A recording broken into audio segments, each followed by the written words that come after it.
हिंगोली जिल्ह्यात सलग आज चौथ्या दिवशी ही पेट्रोल आणि डिझेलचा तुटवडा जो आहे तो कायम आहे।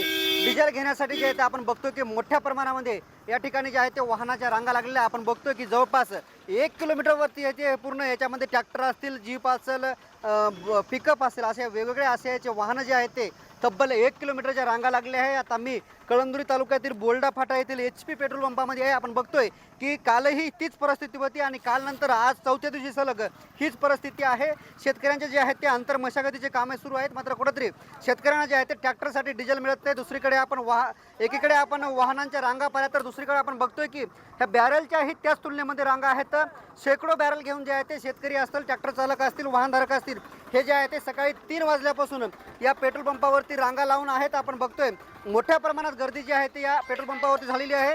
हिंगोली जिल्ह्यात साधारणतः जवळपास 84 पेट्रोल पंप आहेत। तर 84 पेट्रोल पंपापैकी जे आहेत ते 82 पेट्रोल पंप कार्यरत आहेत आणि 82 पैकी जवळपास 40 पेट्रोल पंपावरती जे आहेत ते डिझेल मिळत नाही आणि परिणामी डिझेल मिळत नसल्याने शेतकऱ्यांचे कामे जे आहेत ते पूर्णतः रखडलेली आहेत। शेतकरी जे आहेत ते तासोन तास डिझेल घेण्यासाठी जे आहेत ते रांगेमध्ये उभे राहतात। आपण बघतोय की या पंपावरती मोठ्या प्रमाणात शेतकऱ्यांची गर्दी आहे। आपल्यासोबत काही शेतकरी आहेत। काय परिस्थिती आहे मामा, कधीपासून लाईनमध्ये लागली? रात्री सकाळी 3 वाजल्यापासून लाईनमध्ये लागलो। 3 वाजल्यापासून लाईनला लागूनही आम्हाला फक्त 2-2 हजाराचं डिझेल द्यायलेत। त्याच्यामुळं आता शेतीची कामं रखडण्याचीच दाट शक्यता आहे। पुढे हो पावसाळा कामं रखडली जातात।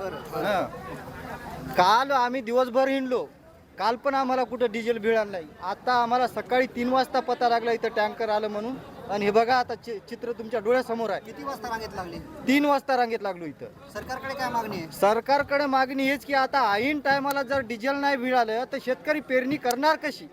हा, आणि शेतकरी जर पेरणी नाही करणार तर देश जगणार कसा आणि हे माणसं जगतील कसे?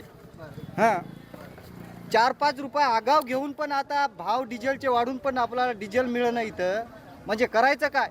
आता हे लोक म्हणाय तुम्ही ट्रॅक्टर घेऊन या, शेतकऱ्याला इथं ट्रॅक्टर घेऊन या पुरते का हो? हां, तिथून आणायला याला 10 लिटर तेल लागते।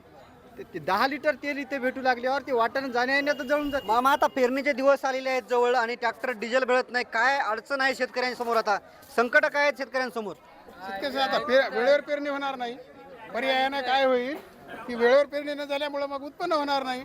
आज शेतकऱ्याची लेकरं बाळ उपाशी मरतीलच, पण त्याबरोबर बाकीचे बी लोक उपाशी मरतील। हां, असं आहे ना। किती वाजता उत्पन्नात लागलं? घट होईल।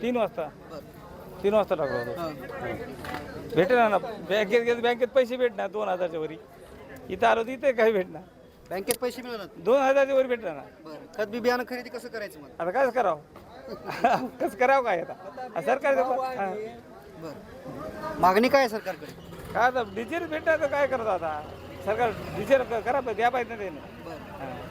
खरं तर आपण बघतोय की ह्याच पेट्रोल पंपांवर तर जिल्ह्यातल्या 40 पेट्रोल पंपावरती जी आहे ती अशीच परिस्थिती आहे। एकूण 80 पेट्रोल पंप आहेत, तर 80 पेट्रोल पंपापैकी 40 पेट्रोल पंपावरती जे आहे ते कुठेतरी डिझेल उपलब्ध आहे। परिणामी डिझेल उपलब्ध नसताना शेतकऱ्यांसोबत संकट आहे। काय मागणी आहे? हॅलो, पेट्रोल आम्हाला उपलब्ध लागतंय कारण की डिझेल हे शेतकामात समजा आता बैल इकलेली आहेत टोटल आपलं डिझेल लागणारच आहे। याची लाईन तर शेतकऱ्यांना जे आहे ते आता डिझेलची आवश्यकता आहे आणि हे डिझेल घेण्यासाठी जे येते याच कळमनुरी तालुक्यातील बोल्डा फाटा येथील HP पेट्रोल पंपावरती आपण बघतोय की 1 किलोमीटरच्या वर रांगा लागल्याचं आपल्याला पाहायला मिळत आहे। रमेश चेंडके, TV9 मराठी, बोल्डा फाटा, कळमनुरी, हिंगोली।